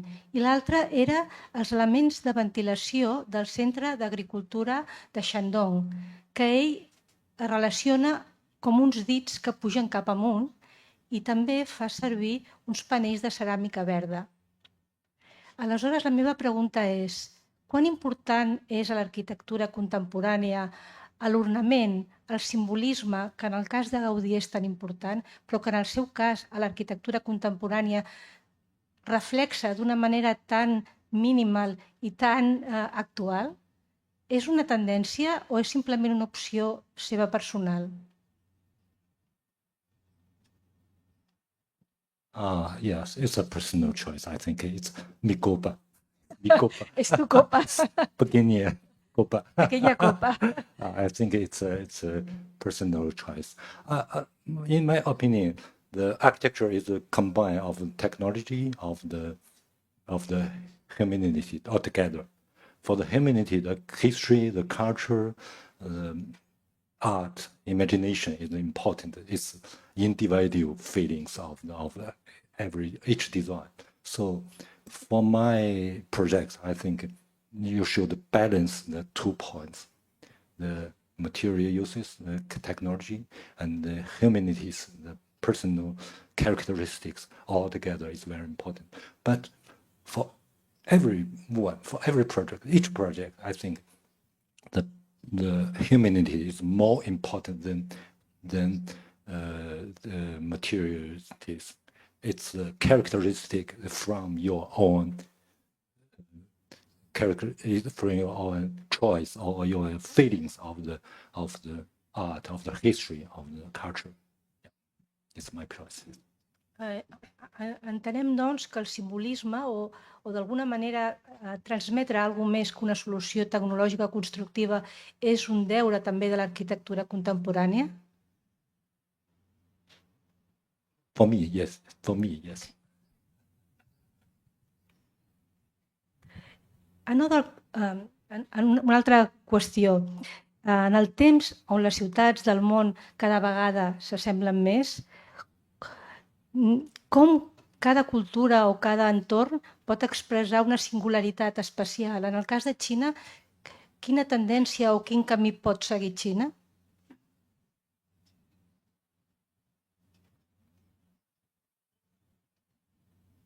Yeah, it's also the same problem all over the world, I think. The city, they do not have their own characteristic or their special things because all the economic is world connection economics, and the thinking is worldwide connections. So almost we have the same idea, the same views of everything. So the common sense, I think, maybe the common sense is more important in contemporary time. But we still pay more attention to our own history, on culture, on local things to show, to represent the characteristic of the city, of the building, of the street. You know, it's not easy in China, especially it grows very fast. So we cannot think everything very carefully to design or to build. We are very poor in 40 years ago. We have nothing. So we need a lot of things. We need dormitories, we need housing, need office buildings. So we need this. So now China, I think China made a new point of the development, new note, a new point, a new 怎么说一个节点，一个一个新的时机 ，new chance maybe to change to pay more attention to small things, to pay more attention to everyday life, to pay more attention to special identity. It's the time for China. It's time for getting back to your own identity. Yeah, it's time. Yeah. Certainly. Then I want to bring to the table another point about materiality, the connection between ceramics in China and Catalonia. I mean, the importance of ceramics. I mean, we have a long tradition of using ceramics in, excuse me, I'm talking in English. Vull portar aquí sobre la taula la importància de la ceràmica a la cultura artesanal i artística catalana, que també té una llarga tradició a la Xina, a l'arquitectura, o sigui, a les cobertes de Xina hi havia un ús molt important de la ceràmica i un rígid codi de colors, segons el color que s'utilitzava. Un edifici pertanyia a una categoria o a un tipus d'ús determinat. Aquest punt d'ús de la ceràmica com un element arquitectònic trobo que és molt interessant. Què en teniu que dir vosaltres com a artesans i com a artistes? A mi em ve, no siguin ceramista i no puguem defensar aquest ofici, sí que compartim col·laboracions amb gent com Antoni Comella i així. El que em ve una qüestió següent en aquesta, que és a dir, que jo entenc que Gaudí sense pintar, per exemple, jo si parlo amb Sagrada Família, que és el que em toca més a prop, sense pintar va aconseguir amb els materials donar doncs, un color doncs, a l'obra, no? I que inclús la va fer estructural, si més no, no? O sigui, clar, a mi em parles de ceràmica. Bueno, sí, la ceràmica jo la veig com un element més, no? Però per mi la importància és el color en general, no la ceràmica com a tal, no sé. Bueno, hi ha aquest aspecte que s'ha parlat abans de la vitalitat infantil dels colors de les fruites, del dragó, etc. Però també el contingut simbòlic que utilitza, com utilitza el color de la ceràmica en Gaudí. Per exemple, la capella que hi estic treballant amb escultura tindrà la coberta de color blau. És la capella de l'Assumpció de la Mare de Déu. El color blau cel és el color de la Mare de Déu. I cada una de les torres té un color adequat al simbolisme de la torre. Vull dir que en l'obra de Gaudí el color i tots els elements jo crec que són llenguatges, són simbòlics. No? La forma mateixa de la coberta de la capella de l'Assumpció té forma de mantell. Això és projecte d'en Gaudí de 4 anys abans de morir. Forma de mantell perquè significa la protecció de la Mare de Déu dels que faran ús de la capella. Tot, en Gaudí tot està significat. I crec que actualment tot l'equip d'arquitectes i directiu que està fent la continuació de la Sagrada Família està recuperant tota la informació que té sobre els significats dits o registrats pels seguidors d'en Gaudí per seguir aquesta idea de que tots els elements, els seients, les forges de les reixes, tot té un significat. I el color també. I el color, bàsicament, de ceràmica i més coses. Bueno, és molt colorista. Would you add something about your astonishment about the colorful fruits of the Sagrada Familia? Well, I think it was a kind of ingenuity how really Gaudí designed those elements. There is this kind of, I recall your statement that you said before, that you need to recover the child you have inside to be creative, I think. I don't know. No, a veure, ja podríem parlar de moltes coses, no? De la Sagrada Família, sobretot. A veure, jo la veritat és que segueixo insistint en el que deia, no? Per exemple, ara està de moda aquests edificis verds, no? El Bosco Verticale de Boeri, a Itàlia, no? A Milà. Que els arbres, o sigui, que han plantat arbres en els edificis, no? I Gaudí plantava arbres als edificis. O sigui, la Sagrada Família, el que passa que eren de plàstic, ara estic fent la broma, eren de ceràmica, no? Però que un edifici ja incorpori arbres, que ja incorpori arbres en la seva façana, la seva construcció, no deixa de ser sorprenent, no? Vull dir que és bastant... O sigui, el que vull dir és que infantil no és la paraula, he dit infantil, sinó aquesta espècie de cosa tan catalana de per què no? I per què no? Per què no pot ser? Després, a veure, jo tinc els meus dubtes de que hagin de ser pomes, préssecs i granotes el que hi ha a la Sagrada Família, però és igual, perquè al final jo que tinc miopia no ho veig el que és, i en canvi la vibració segueix allà, no? Per tant, hi ha un component més que va més enllà dels elements en si, però que qui ha tret a la seva xerrada ho ha fet visible, no? Aquest zoom cap a quin és l'element, però que dona igual, no? Si és un dragó o és una altra cosa, no? No ho sé, però podríem parlar-ne llargament, no? Però jo crec que a mi particularment Gaudí me'l miro amb les ulleres, amb la miopia que tinc. O sigui, me'l miro, em traiem les ulleres perquè no vull veure si és un plàtan o un préssec, o que vull veure és realment aquesta cosa, aquesta vibració que és capaç de transmetre el modernisme en general i sense aquesta cosa particular, no? Jo voldria només, ja que anem bé de temps, cosa que és bastant inusual, En Ricard Planes, que no l'hem deixat presentar com a director i fundador de Bon Art, una revista especialitzada en món de l'art, com a mínim et demanarem que facis alguna pregunta, ja que no t'has presentat, l'hem presentat nosaltres, i que havies d'estar també a la taula.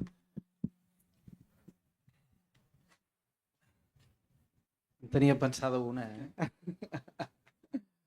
Primer de tot, felicitats per reflexionar a l'entorn de Gaudí, no? I jo crec que tu ets un arquitecte que el pots entendre, sobretot per aquesta bicefàlia creativa teva, no? Perquè no només ets arquitecte, moltes de les arquitectures que feu són com escultures transitables, sinó per la teva vessant artística, no? Ets escultor, els teus dibuixos gravats, has fet bastantes exposicions, has treballat amb ceràmica, amb el ferro... Bé, aquestes coses de veritat que enriqueixen el fet arquitectònic. I jo una de les reflexions que potser faria és, com en Jordi ha comentat, jo crec que en el fons el que en Jordi està parlant és sobre el concepte de la imperfecció i de l'atzar, que són dos vectors que com es poden analitzar a través de la intel·ligència artificial o com hi podran treballar-hi, perquè jo crec que la intel·ligència artificial hi arribarà amb aquests vectors. L'altra qüestió serà la pulsió humana en el desenvolupament o la pròpia praxis del fet artístic i creatiu, i jo crec que de base aquestes són reflexions importants, no? Com l'imperfecció ens ha fet més humans. Quan la Sandra feia la seva speech inicial i parlava de persones neurodivergents o amb altres capacitats, jo crec que el còmput humà està fet d'aquest grau d'imperfecció, no? I l'art té aquest punt d'atzar i d'imperfecció que ens fa molt més potents, no? I per això que m'agradava la reflexió seva, no tant en clau material o si la tècnica, sinó com aquests conceptes filosòfics poden implementar-se en el desenvolupament tecnològic, ètic i humà. Bàsicament era la reflexió que m'heu plantejat, perquè l'art té això, fer moltes preguntes i contestar les que puguem, no? Res més. Merci.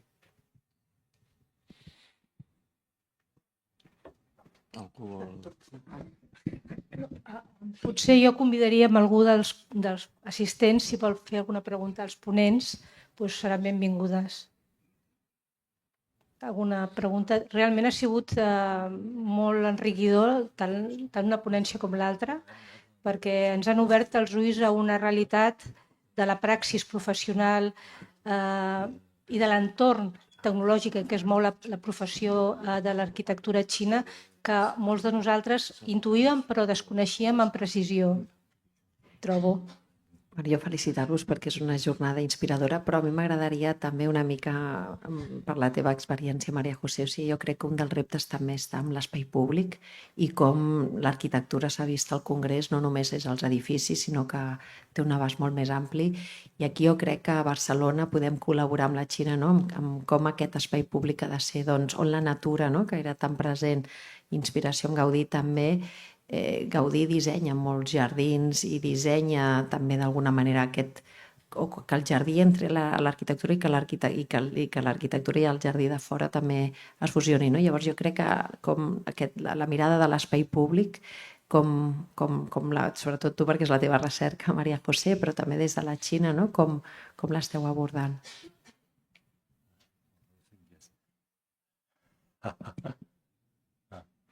Sí. Yeah. In China, I just add what I said. In China, it rapidly grows, so we need to rethinking about the public space, about the arts and the gardenings altogether.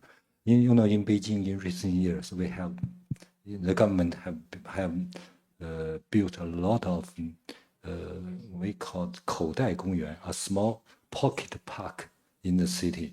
In Beijing, we have a lot of new pocket park in the city in recent maybe 3 or 5 years. It's just to create a small center, open public center, public gardens for the surrounding residents, for the people to to enjoy their lives there, to running, to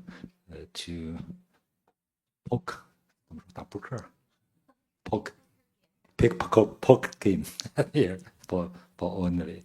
And also along the riverside, there are a lot of running, jogging line, jogging pavements, and small gardens along the riverside in Beijing. Also in Shanghai, pay more and more attention to the public spaces in China. You know, in ancient China, we do not have public spaces. In ancient China, in Tang dynasty, 1,000 years ago, they're just, this kind of city, all the wall along the street. We do not have commercial or public opening plaza in traditional Chinese city.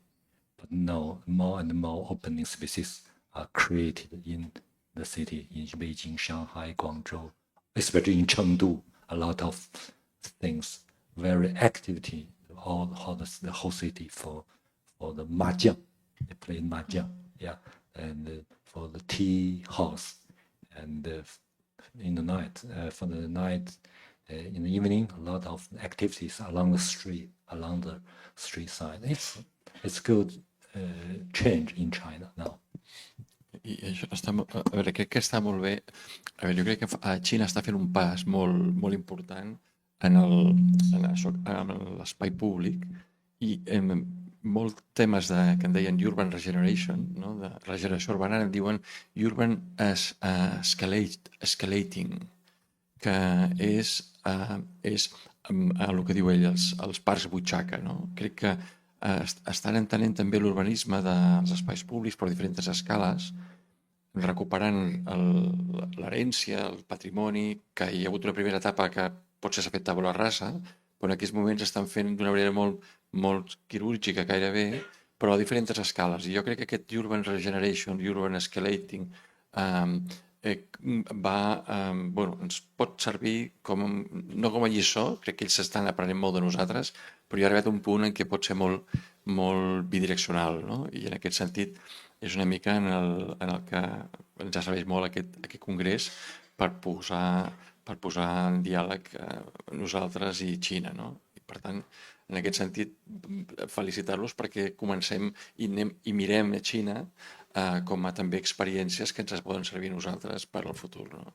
Sí, jo penso que moltes de les solucions que a nivell de la regió metropolitana de Barcelona poden ser intercanviables amb Xina, perquè aquesta transformació de passar d'una escala a una altra i aleshores fer acupuntura urbana a través d'aquests espais, mini-espais de butxaca, té molt en comú amb el que nosaltres vam estar fent als anys 80 i 90 i aleshores són lliçons que podem aprendre uns dels altres també, solucions des del punt de vista del disseny, de l'ús social que té l'espai públic, sobretot perquè l'espai públic està al servei de les persones, que és un tema que el nostre convidat ha ressaltat molt. L'arquitectura i l'espai urbà està al servei dels ciutadans i això és una cosa que no podem oblidar com a professionals.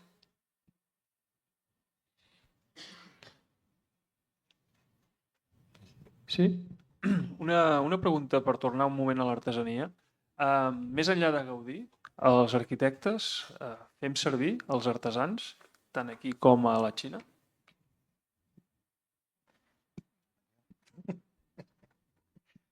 Sí, espero que no us en canseu. Sí. Si teniu exemples també per comentar. Sí, home.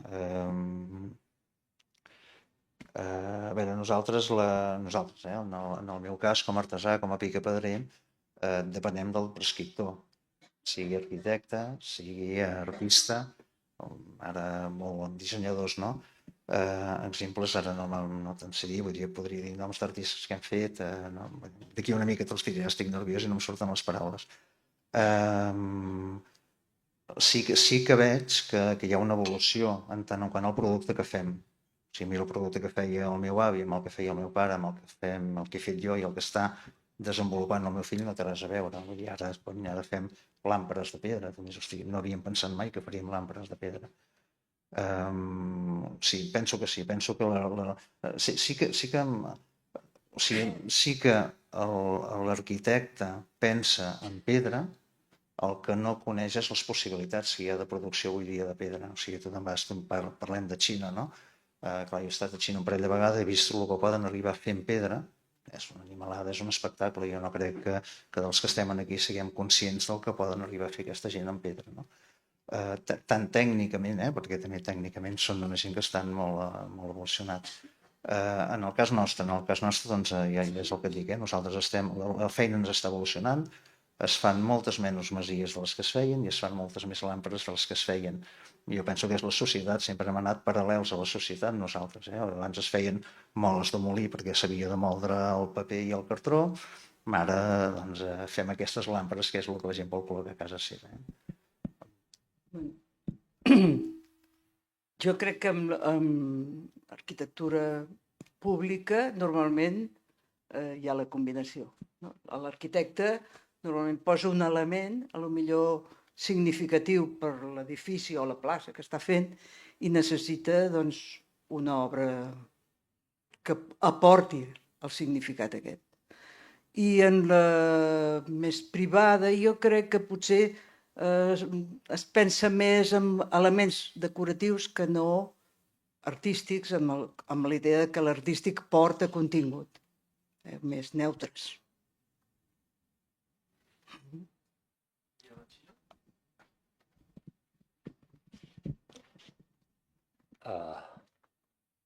For me, I have another experience of work with not artists, but work with. I have designed a gym for a College of Fine Arts. In the College of Fine Arts, all the professors, they are artists. So I think it's a very special experience for me. Just for what kind of variation of the design of in the view of architects, in the view of artists, it's normal. It's the same. You need something special, especially color. So I have this building was on the China Pavilion it's closed now, but finally we designed a kind of pure concrete gym with a kind of not very gray but a little dark and gray. That's this kind of color. They think they are satisfied with this color. They think the normal building materials, the colors, it's not good. So in my opinion, I learned a lot from that project. They are very emphasized on the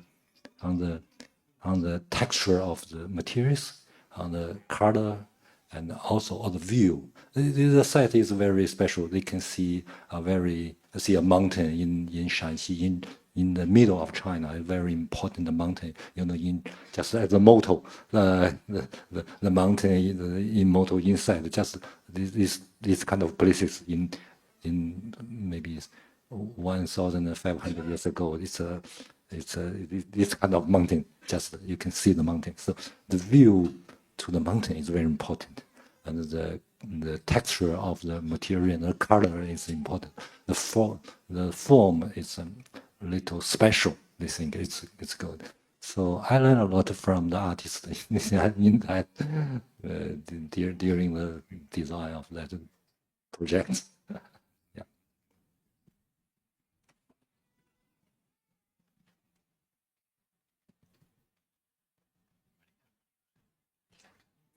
Una pregunta més.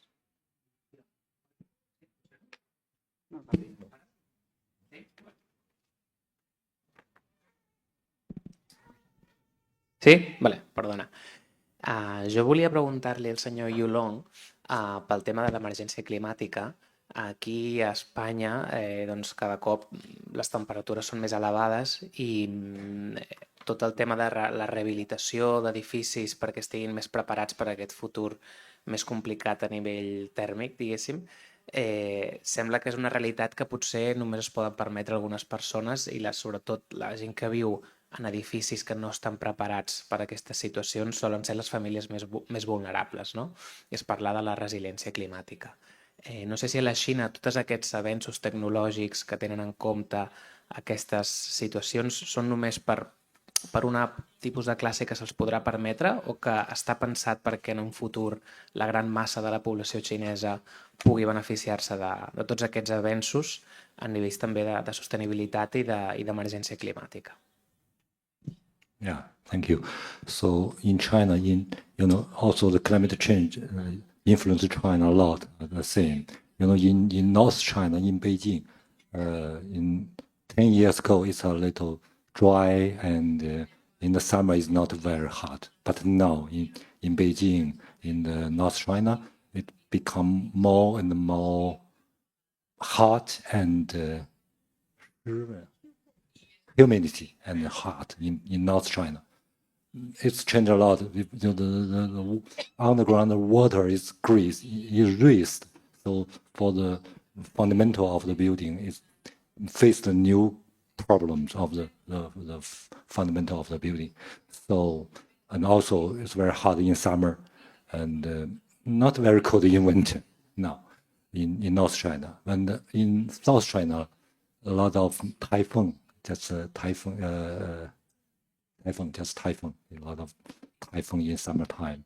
So, but in China, in recent 20 years, the government pay more attention to the green buildings. It's a lot of national code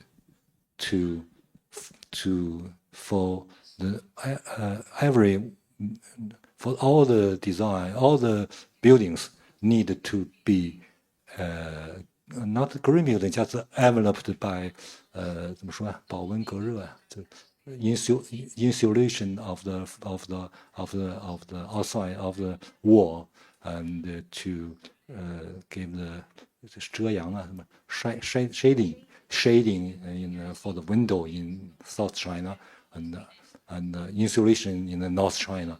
It's a national code for all the new buildings, should be. So there are a lot of efforts to face the climate change in China. A lot of efforts for the government, and a lot of. I think it's still a lot of things needed to do. For example, for the green electricity. Yeah, green electricity in China. A lot of solar panel electricity in northwest China. A lot of solar panel electricity facilities there, and to decrease the coal used electricity, to improve the environment. I think, and I have done a lot of things like this, but still a lot of things to do. Professor Liu, aquí. Hola, soc Joaquim Olària. Volia fer una pregunta. La Xina té la capacitat de construir a una velocitat que Gaudí ni aquí a Espanya coneixem i sabem que pot construir la Xina. No hagués pogut mai imaginar que anés a aquesta velocitat. Però l'arquitectura de Gaudí sembla que necessita requerir un temps, una paciència, un ofici i una profunditat cultural, que aquesta sí que la té la Xina, perquè realment és central. Creu que l'arquitectura i la construcció xinesa contemporània encara pot preservar aquesta cura en la construcció i en el detall i la memòria ancestral per una transformació tan ràpida com viu actualment la Xina?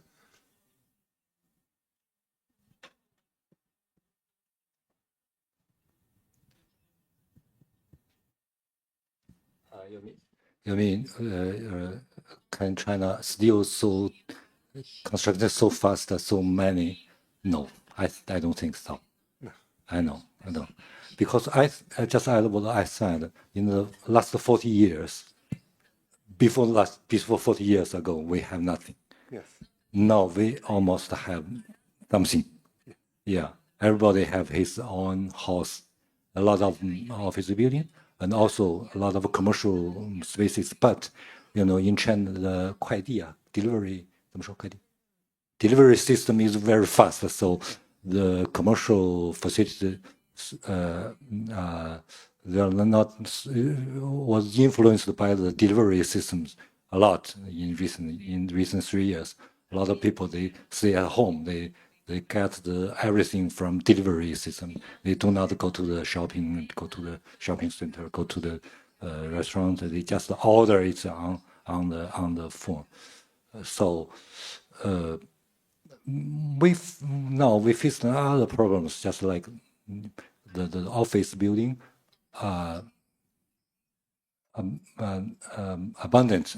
Maybe we do not need so many office buildings because also in Europe, after the pandemic, a lot of people for 2 days or 1 day stay at home working. Yeah, just in China, but also we do not need so many office buildings, and also we do not need so many commercial areas, and the housing is.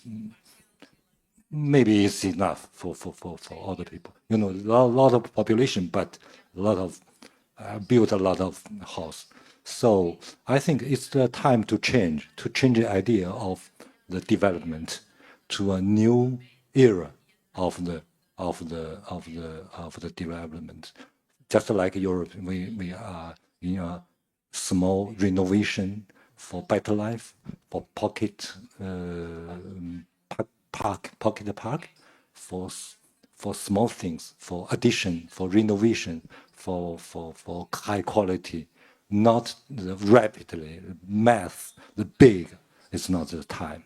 I think everybody, every country, have this kind of period. Yeah, just trying to have passed this period. I think maybe it's my opinion. Yes, I agree.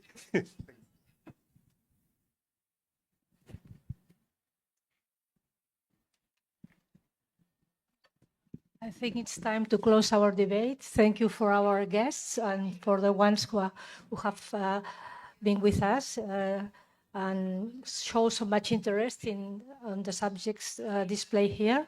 And let's close the debate now. Thank you very much to everybody. Thank you.